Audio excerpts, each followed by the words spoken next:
তার মানে বাম পক্ষ আর ডান পক্ষ কিন্তু সমান হয়ে গেছে। সো ডি মর্গানের যে প্রথম সূত্র আমরা কিন্তু প্রমাণ করে ফেলেছি। প্রিয় শিক্ষার্থীবৃন্দ, আসসালামু আলাইকুম। আজকের ক্লাসে আমরা শিখব কিভাবে ট্রুথ টেবিল বা সত্যক সারণী ব্যবহার করে খুব সহজে বুলিয়ান উপপাদ্য বা সরল সমীকরণ আমরা প্রমাণ করতে পারি। তো আজকের ক্লাসটি তোমরা যদি পুরোপুরি দেখো তাহলে দুইটা জিনিস মূলত তোমরা শিখবে। একটা হচ্ছে কিভাবে ট্রুথ টেবিলকে তোমরা ইনপুট বা আউটপুটের মাধ্যমে ব্যবহার করতে পারো, আর সেকেন্ডলি তোমরা শিখবে যে কোনো ধরনের উপপাদ্যকে তোমরা কিভাবে প্রমাণ করতে পারো। তো প্রথমে আমরা তোমাদের দেখাবো যে কিভাবে ডি বর্গাস লকে আমরা সত্যক সারণীতে রিপ্রেজেন্ট করতে পারি বা প্রকাশ করতে পারি। তো এই জন্য আমাদের দেখতে হবে এখানে কি কি চলক রয়েছে। তো প্রিয় শিক্ষার্থীবৃন্দ, এখানে একটা জিনিস কমন, সেটা হচ্ছে এখানে দুইটা সূত্রতেই এ এবং বি এই দুইটা চলক রয়েছে। তো দুইটা চলকের জন্য মূলত ইনপুট হবে চারটা। কিভাবে আমরা বের করতে পারি? 2 টু দি পাওয়ার n সংখ্যক আমাদের ইনপুট হয় যদি n সংখ্যক চলক হয়। তো এখানে চলক আছে, n এর মান হচ্ছে 2, সো আমাদের ইনপুট হবে হচ্ছে কয়টা? 2 টু দি পাওয়ার 2, অর্থাৎ চারটা। তো চারটি ইনপুট আমরা কিভাবে রিপ্রেজেন্ট করব সেটা খুবই ইম্পর্টেন্ট। এটা যদি তোমরা বুঝতে পারো তাহলে সত্যক সারণী তোমাদের কাছে একদম ইজি হয়ে যাবে। তার মানে ইনপুটটাই হচ্ছে মূলত সবচেয়ে ইম্পর্টেন্ট। সো ইনপুটটা কিভাবে রিপ্রেজেন্ট করতে পারি? দেখো, চারটা ইনপুট রিপ্রেজেন্ট করার জন্য আমাদের যদি এ বি হচ্ছে দুইটা চলক হয়, তাহলে দুইটা চলকের জন্য আমাদের 0 এবং 1 দিয়ে রিপ্রেজেন্ট করতে হবে। তো 0 1 দিয়ে আমরা লিখতে পারি মোট চারটা সংখ্যা। কি কি? 0 0 0 1 1 0 1 1, অর্থাৎ এর বাইরে কোনো কম্বিনেশন লেখা পসিবল না। তো দুইটা ইনপুটের জন্য জাস্ট চারটা জিনিস আমরা লিখতে পারি। কি কি? 0 0 মানে 0, আর 1 2 3, অর্থাৎ 0 এবং 1 দিয়ে আমরা এই চারটা 0 থেকে 3 পর্যন্ত লিখতে পারি। তাহলে তোমাদেরকে যদি এখন প্রশ্ন করি, যদি চলক হয় তিনটা তাহলে ইনপুট হবে কয়টা? তো ইনপুট আমরা জানি, যদি চলক হয় তিনটা 2 টু দি পাওয়ার 3 ইকুয়াল 8, তার মানে হচ্ছে 8টি ইনপুট হবে। 8টি ইনপুট যদি হয় তখন তোমরা কিভাবে লিখবে? অর্থাৎ এ বি এর পরিবর্তে এ প্লাস বি প্লাস সি যদি থাকে তাহলে তোমরা কিভাবে লিখবে? তখন তোমরা লিখবে এভাবে যে 0 থেকে তখন 7 পর্যন্ত লিখলেই হয়ে যাবে, অর্থাৎ 0 0 তার সাথে আরেকটা 0 হবে, এরকম 0 0 0 এরকম করে লিখতে হবে। সো এর জন্য তোমরা লিখবে এভাবে এ বি সি। তিনটা লেখার জন্য প্রথম তোমরা 0 0 এই লিখে নিবে, এই আগের চারটা 0 1 1 0 1 1। সো তোমরা লিখে ফেলতে পারবে এই 3 পর্যন্ত, এটা সবাই পারবে 0 থেকে 3 পর্যন্ত লিখতে। 7 পর্যন্ত তোমরা যদি পারো লিখে দিবে, না পারলে এগুলো আবার লিখবে 0 0 0 1 1 0 1 1। দেখো এই চারটাকে আমরা আবার লিখলাম। তো আগে যেগুলা ছিল এগুলোর সামনে 0 দিয়ে দিবে এবং পরেরগুলোর সামনে 1 দিয়ে দিবে। তাহলে কি হয়ে গেল আমাদের? 1 2 3 4 5 6 7 8, 8টা ইনপুট কিন্তু আমরা লিখে ফেললাম। কিভাবে? জাস্ট 0 থেকে 7 পর্যন্ত লিখলাম। এটার মান হচ্ছে 7, এটার মান হচ্ছে 0, এটার মান 1, এরকম করে এটা 6, এটা হচ্ছে 5, এটা 4, এটা 3, এটা হচ্ছে 1। সো এই 3 পর্যন্ত দুইটা ইনপুটের জন্য, আর তিনটা ইনপুট হলে হবে হচ্ছে 7 পর্যন্ত, আর চারটা ইনপুট হলে হবে হচ্ছে 0 থেকে 15 পর্যন্ত। অর্থাৎ 2 টু দি পাওয়ার যদি nটি চলক হয়, অর্থাৎ 2 এর উপরে যদি চারটা চলক হয় তাহলে 2 এর উপর 4 মানে 16টি আমাদের ইনপুট হবে। সেক্ষেত্রে তোমরা 0 থেকে 15 পর্যন্ত লিখবে, লিখে তারপরে যে কোনো উপপাদ্য বা যে কোনো সরল সমীকরণকে তোমরা প্রমাণ করতে পারবে। সো আশা করছি তোমরা এই ইনপুট লেখার বিষয়টা বুঝতে পেরেছো। এখন আমরা এগুলা ইনপুটকেই আমরা সত্যক সারণীতে রিপ্রেজেন্ট করব। তো দেখা যাক আমরা কিভাবে সত্যক সারণীতে এই ইনপুটগুলো রিপ্রেজেন্ট করতে পারি। তো প্রিয় শিক্ষার্থীবৃন্দ, সত্যক সারণীতে ইনপুটগুলো রিপ্রেজেন্ট করার জন্য আমাদেরকে একটা টেবিল আঁকতে হবে প্রথম। তো টেবিলের প্রতিটা আমাদের ঘর টানতে হবে প্রতিটা ইনপুটের জন্য। তো এরকম করে প্রতিটা ইনপুটের জন্য আমাদের ঘর তৈরি করতে হবে। তো দেখো এখানে টোটাল চলক আছে এ এবং বি দুইটা, এবং এখানে প্রতিটা জিনিসের জন্য আমাদের এখানে লিখতে হবে। প্রতিটা জিনিস বলতে এ লিখতে হবে, বি লিখতে হবে, এ প্রাইম লিখতে হবে, বি প্রাইম লিখতে হবে, এ বি তারপর প্রাইম লিখতে হবে। তারপরে প্রতিটা জিনিসকে তোমরা এখানে রিপ্রেজেন্ট করবে এবং এর মাধ্যমে প্রমাণ করবে a plus B prime equal A prime into B prime. So প্রথম আমরা এ বি চলকটা লিখে নিই, কারণ এখানে আমাদের দুইটা ইনপুট আছে, রাইট? এ এবং বি এই দুইটা চলক রয়েছে। সো এ বি দিয়ে এই দুইটা চলক দিয়ে আমরা ইনপুট হয় কয়টা? চারটা, কারণ আমরা জানি দুইটা চলক হলে ইনপুট হয় চারটা। সো চারটার জন্য আমরা লিখতে পারি কি কি? 0 0 3 পর্যন্ত লিখতে হবে, অর্থাৎ 0 0 0 1 1 0 1 1। তোমাদের কিন্তু এই জিনিসটা আমি শিখালাম প্রথম, যে যদি এ বি দুইটা চলক হয় তাহলে ইনপুট হবে 4টা, সেগুলো লিখবে কোন পর্যন্ত, 0 থেকে 3 পর্যন্ত। আর যদি এ বি সি হয় তাহলে এখানে সি লিখে কি লিখবে, 0 থেকে 7 পর্যন্ত লিখবে, তারপরে যেটা হয় প্রমাণ করবে। আর যদি 4টা ইনপুট হয় তাহলে তোমরা 15 পর্যন্ত লিখবে, লিখে তারপর প্রমাণ করবে। তো আমরা 4টা ইনপুটের জন্য লিখে ফেলি।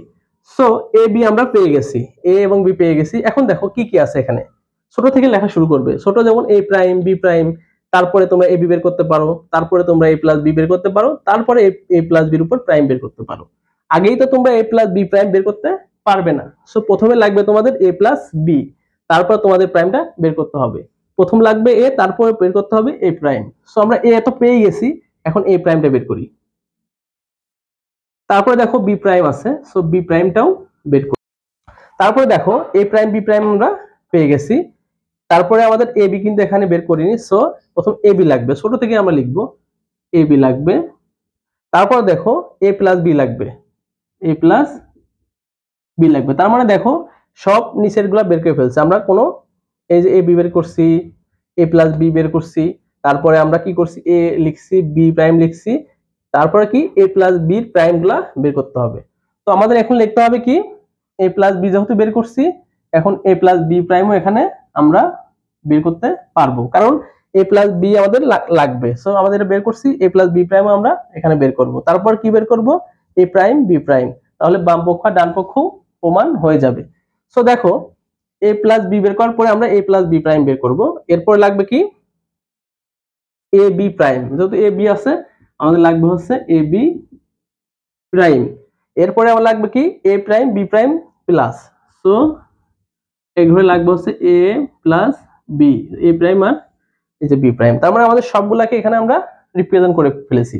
প্রিয় শিক্ষার্থীবৃন্দ, তোমরা প্রথমে হচ্ছে কি করবে, ছোট থেকে লেখা শুরু করবে, তাহলে তোমাদের জন্য সুবিধা হবে। যেখানে যতগুলা ইনপুট বা যতগুলা চলক আছে, যে যেভাবে আছে, ছোট যেমন এ বি লিখবে, এ প্লাস বি লিখবে, যা যা আছে সবগুলা তোমরা এখানে রিপ্রেজেন্ট করে ফেলবে। তারপরে তোমরা প্রমাণ করবে যে দুই পক্ষ অর্থাৎ লেফট হ্যান্ড সাইড আর রাইট হ্যান্ড সাইড সমান আছে কি না। তো এখন দেখো এ আছে 0, তাহলে এ প্রাইমে কি হবে আমরা জানি যে এ কে প্রাইম করলে 0 থাকলে হয় 1, 0 থাকলে হয় 1, 1 থাকলে হয় 0, 1 থাকলে হয় 0। তাহলে কিন্তু আমরা এ প্রাইম পেয়ে গেছি। এখন লাগবে আমাদের B prime. So B prime কি, 0 কে আমরা 1, 1 কে 0, 1 0 কে 1 আর 1 কে 0। তাহলে এ প্রাইম পেয়ে গেলাম, বি প্রাইমও পেয়ে গেলাম। এরপরে কি লাগবে আমাদের এ বি। এ বি মানে হচ্ছে এ আর বি এর গুণফল, অর্থাৎ এ বি এর এন্ড অপারেশন। এন্ড অপারেশন মানে দুইটাই যদি সত্য হয় তাহলে সত্য, যে কোনো একটা মিথ্যা হলেই মিথ্যা। সো 0 0 দুটাই ফলস, সেটা ফলস অর্থাৎ মিথ্যা, 0 এবং 1 অর্থাৎ একটা সত্য, এ আর বি এর ভিতরে একটা সত্য, সো ফলস। কারণ এন্ড এর সময় যে কোনো একটা ভুল হলেও বা মিথ্যা হলেই সেটা মিথ্যা। দেখো একটা এখানেও আছে, সো এটাও মিথ্যা। আবার এ আর বি এর ভিতরে দুটাই সত্য, সো এটা সত্য। এবার কি আছে এ প্লাস বি, আমরা এ বি পেয়ে গেছি, এ প্লাস বি বের করি এবার।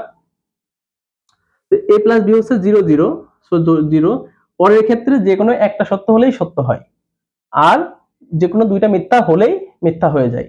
সো দেখো এখানে 0 0 দুইটাই মিথ্যা, সো এটা মিথ্যা হয়ে গেল।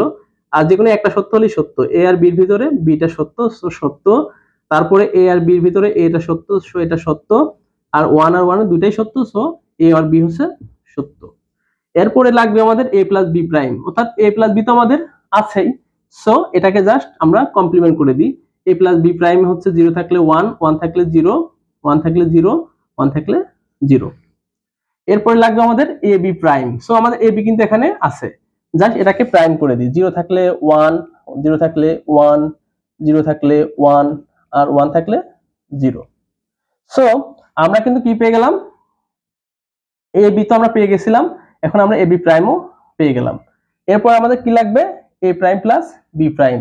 সো এখানে কিন্তু আমাদের বের করা আছে এ প্রাইম আর বি প্রাইম, এটাকে আমরা কি করব এখন যোগ করব, সো অর্থাৎ অর করব। সো এ প্রাইম আর বি প্রাইম এখানে আছে, 1 1 দুটোই সত্য হলে ওর ক্ষেত্রে সত্য, আবার একটা সত্য হলেই ওর ক্ষেত্রে সত্য। তারপরে আবার এটা এটাতে একটা সত্য আছে, এটাও সত্য, যেহেতু দুইটাই মিথ্যা, সো ওর ক্ষেত্রে এটাও মিথ্যা। তো আমরা কিন্তু এ প্রাইম আর বি প্রাইম পেয়ে গেলাম। সো এখন আমরা দেখব বাম পক্ষ এবং ডান পক্ষ সঠিক আছে কিনা। তো প্রথমটা আছে কি আমাদের এ প্লাস বি তার উপরে প্রাইম অর্থাৎ কমপ্লিমেন্ট, আর ডানে আছে a prime into B prime. তো আমরা কি a prime into B prime বের করেছি, কিন্তু করিনি কিন্তু। তো আমাদের দেখতে হবে এ প্রাইম বি প্রাইমটা বের করে। তো আমাদের ডানে আর একটা ঘর লাগবে, সেটা হচ্ছে a prime into B prime. So a prime এখানে আছে 1, বি প্রাইম আছে 1, এই দুটা যদি আমরা গুণ করি অর্থাৎ অ্যান্ড করি, যে কোনো একটা মিথ্যা হলে কিন্তু মিথ্যা হয়ে যাবে, আর দুইটা সত্য হলেই সত্য হবে।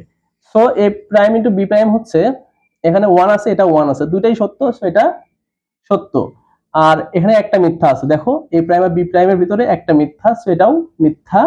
এখানে এ প্রাইম মিথ্যা, সো এটাও মিথ্যা। 0 আর 0 দুইটাই মিথ্যা, সো এটা মিথ্যা। তার মানে আমরা এ প্রাইম ইন্টু বি প্রাইমও পেয়ে গেছি। তো আমরা এখন দেখব যে a plus B prime equal equal A prime into B prime হয় কিনা। তো a প্লাস বি প্রাইম কি আছে এখানে 1 0 0 0, এই যে এটা। আর হচ্ছে ডান পক্ষ কি আছে a prime into B prime. এখন ডান পক্ষ দেখি a prime into B prime. So এই যে ডান পক্ষ বাম পক্ষ। তো দেখো 1 ইকুয়াল এই যে 1, 0 ইকুয়াল এই যে 0, এই যে 0 ইকুয়াল 0, 0 ইকুয়াল 0। তার মানে বাম পক্ষ আর ডান পক্ষ কিন্তু সমান হয়ে গেছে। সো ডি মর্গানের যে প্রথম সূত্র আমরা কিন্তু প্রমাণ করে ফেলেছি। তো তোমরা চাইলে যদি এটুকুই শুধু থাকতো, নিচেটা না থাকতো, তাহলে এটাই কিন্তু উত্তর হয়ে যেত, আমাদের এটার মাঝখানে এটা লাগতো না। সো সেকেন্ডলি আরেকটা যেহেতু সূত্র আছে এ বি তার উপর প্রাইম ইকুয়াল ইকুয়াল এ প্রাইম প্লাস বি প্রাইম। তো আমরা এই দুটো এখন দেখব যে বাম পক্ষ আর ডান পক্ষ সমান হয় কিনা। সো এ বি প্রাইম কিন্তু এখানে আছে 1 1 1 0, আর এ প্রাইম প্লাস বি প্রাইম আছে এই যে এ প্রাইম প্লাস বি প্রাইম আছে 1 1 1 0। তো দেখো বাম পক্ষ ইকুয়াল ডান পক্ষ, এই যে 1 equal 1 1 equal 1 1 equal 1 0 equal 0। So এই যে A B prime equal equal কিন্তু আমরা এ প্রাইম বি প্রাইমও পেয়ে গেলাম। সো ডান পক্ষ ইকুয়াল বাম পক্ষ। সো আমাদের ট্রুথ টেবিলের মাধ্যমে কিন্তু দুইটা সূত্রই আমরা প্রমাণ করে ফেললাম। তো প্রিয় শিক্ষার্থীবৃন্দ, তো তোমরা কি করবে, প্রথমে ইনপুটগুলা প্রথম ছোট ছোট ইনপুটগুলা লেখা শুরু করবে, তারপর দেখবে যে বাম পক্ষ এবং ডান পক্ষগুলা সমান হয়েছে কিনা। প্রথমে তোমরা যদি a প্লাস বি প্রাইম বের করতে পারো, তাহলে কিন্তু a প্লাস বি প্রাইমও বের করতে পারবে। সো প্রথমে তোমরা চেষ্টা করবে নিচের যেগুলা আছে এগুলা বের করার, তারপরে বড়গুলা বের করার। তো তারপরে তোমরা দেখবে দুই পক্ষ কি সমান আছে কিনা। যদি সমান থাকে তাহলে এই বুলিয়ান যে উপপাদ্যগুলো আছে সেটা প্রমাণিত হবে, আর যদি সমান না থাকে দুই পক্ষ তাহলে প্রমাণ হবে না। তো প্রিয় শিক্ষার্থীবৃন্দ, এরপরে যদি তোমাদের কোনো সমস্যা থাকে অবশ্যই কমেন্টে জানাবে, আমি রিপ্লাই দেওয়ার চেষ্টা করব। আর কমেন্ট করলে আমি অনেক অনুপ্রাণিত হব। তো আজকে ক্লাস এ পর্যন্তই। আসসালামু আলাইকুম, আল্লাহ হাফেজ।